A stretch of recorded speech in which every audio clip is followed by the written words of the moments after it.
Hey everyone, welcome back to the Nadlan Forum Podcast Daily. Lior here, and today I want to break down some really big news out of the affordable housing world. Now, I know last month we were deep in the weeds with that New York affordability cliff story, and actually, there's a really strong thread connecting that episode to what we're talking about today. So, the Federal Home Loan Bank of Dallas just rolled out a whopping $73.5 million in grants, all for affordable housing. This isn't just some small tweak. This is for 53 projects stretched all across 6 southern states: Arkansas, Colorado, Louisiana, Mississippi, New Mexico, and of course, Texas. And just to put the size into perspective, we're talking about 3,777 new or rehabilitated units. That's families, seniors, folks facing some really rough economic circumstances, all getting a shot at stable housing. There's something here I want to make sure listeners get. These grants, they're not just numbers on a spreadsheet. Each one becomes an actual roof, maybe renovations for an older couple, or, like I've seen firsthand, fresh hope for a family that's bounced between apartments for years. I was involved with a project up in New York. This is 2017, I think? Or was it 2018? No, it was 2017. Anyway, they got a similar grant. The change in the community, it wasn't overnight, but you suddenly saw more kids at the playground, stores nearby were busier. You just felt that energy shift when new affordable units went online. That's the kind of thing these funds can spark in places that desperately need it. And look, that project in New York's got its own set of headwinds, like we covered with those expiring protections. But down south, supplying this kind of lifeline right now, especially with all the economic volatility, is almost more urgent. What I love about this FHLB Dallas initiative, it's not that one-size-fits-all model, Each state's getting solutions crafted for their real on-the-ground challenges. Take Louisiana and Mississippi, for example. These aren't just basic builds.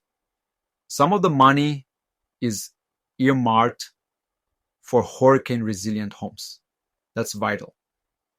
I saw this after Katrina. People were rebuilding the same old way, only to get wiped out again. Taking the lessons and really designing for resilience, it makes all the difference. Then you look at Colorado. Different story entirely. Up there, the spotlight's on energy efficiency and sustainable construction. Utility costs can knock even a moderate income family off balance, especially in an older building. These grants are supporting actual retrofits, cutting costs for families, and maybe even long-term reducing environmental strain in those communities. In Texas, they're doubling down on workforce housing and updating aging complexes in both big cities and the rural spots. That balance between urban and rural, that's something most national programs struggle to hit. Now, just a quick note for those who aren't following the money trail here. The AHP program is the backbone. At least 10% of FHLB Dallas's net income every single year goes here. That's just baked in. Nonprofits and even local governments lean hard on this because without it, a lot of these projects just would not get off the ground. I have to say that regular pipeline, knowing support is coming every year, it gives partners the confidence to plan more ambitious, longer-term projects instead of flying by the seat of their pants. And there's something I get asked a lot. What actually makes a housing project successful? Is it just filling units? Is it the economic ripple it creates? I've always said a big litmus test is what happens a year, sometimes even 5 years out. If you see new shops opening, schools seeing an uptick, and construction companies putting people to work, that's your measure of impact. These grants, they're not just building homes, but jobs too. Local economies really do get a meaningful jolt. Of course, none of this happens unless you have the right partnerships. I mean, FHLB Dallas works with like 26 member institutions, community banks, credit unions, you name it, who are on the ground and plugged into their cities and towns.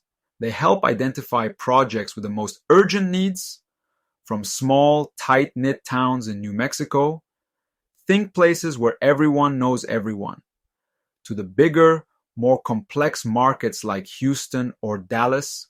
There's something powerful in these relationships. Community banks find the projects. Nonprofits step in to carry them out, and the lines stay open the whole way through. So funds aren't just going to the slickest grant writer. They're landing where families need them the most. One example that comes to mind, I worked with a startup lender not too long ago. Well, not that recently, actually. 2021 maybe. Anyway, we helped finance an energy-efficient housing development. The startup wasn't some big shark, and the builder was a non-profit with a shoestring crew. But together, we figured out the financing and got the job done. These grassroots partnerships, honestly, often outperform the huge top-down bureaucratic stuff. So, if you're thinking about diving into affordable housing, or you're on the developer side of listening to this, take a lesson from these FHLB Dallas projects. Work with the locals, find partners who know your market, and don't underestimate what a creative alliance can do.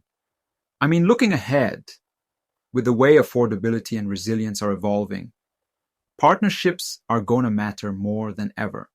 All right, that's a wrap for today. We'll keep tracking what happens as these projects roll out, especially with housing remaining so front and center for families across the South. If you want to dig deeper or talk through financing options like these yourself, you know where to find us at Nadlan Capital Group. Catch you next episode.